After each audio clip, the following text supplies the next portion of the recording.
So dynamic analysis is a process of investigating file behavior. It's about executing files and monitoring their behavior. In essence, that's what dynamic analysis is. It's also commonly known as sandboxing. Those are exactly what dynamic analysis solutions are. They're trying to execute a file in a controlled environment, ergo the name, running them in a sandbox. They're really good detection systems to detect unknown pieces of malicious code, but there's some drawbacks to that kind of approach. And the drawbacks are, well, not everything runs. You can't execute a document. You have to, have an environment which can open a document and then analyze the behavior of a document when it's opened.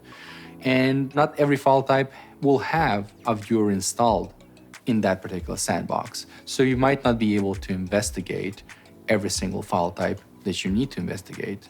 And furthermore, threats today, they don't really, are streamlined like that. You don't really get to a point where every stage of an attack is actually executable. Parts of that stage are data points, which can be used, or in configuration files, which can also be detected by different means like static analysis. That's why, we say static analysis and dynamic analysis go well together, because they're really focusing on detection, but from different ends. While static analysis has this breadth of coverage, you can investigate many different file format types out of the box. You can investigate different file types based on their actual size. There's no limitations in that regard. Dynamic analysis provides you with another view into the same data. What happens when these files actually execute. Drawbacks to both. Static analysis can't really, analyze things which are packed and obfuscated in a way it doesn't recognize, while dynamic analysis can analyze things, which don't execute or which detect execution. That's why we recommend that the defenders use both, because only by using both, you get the whole picture of an attack. What could happen, which is what static analysis provides, and what did happen, and that is what dynamic analysis provides.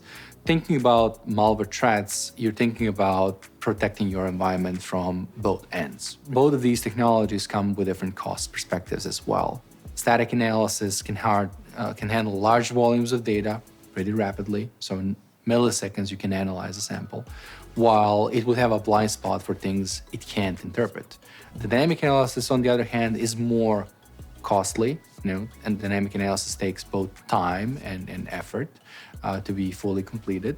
And you would really want to analyze dynamically only the things you can't really analyze and classify through static analysis. That's why we see a lot of our customers using static analysis as a pre-filter to more costly dynamic analysis solutions.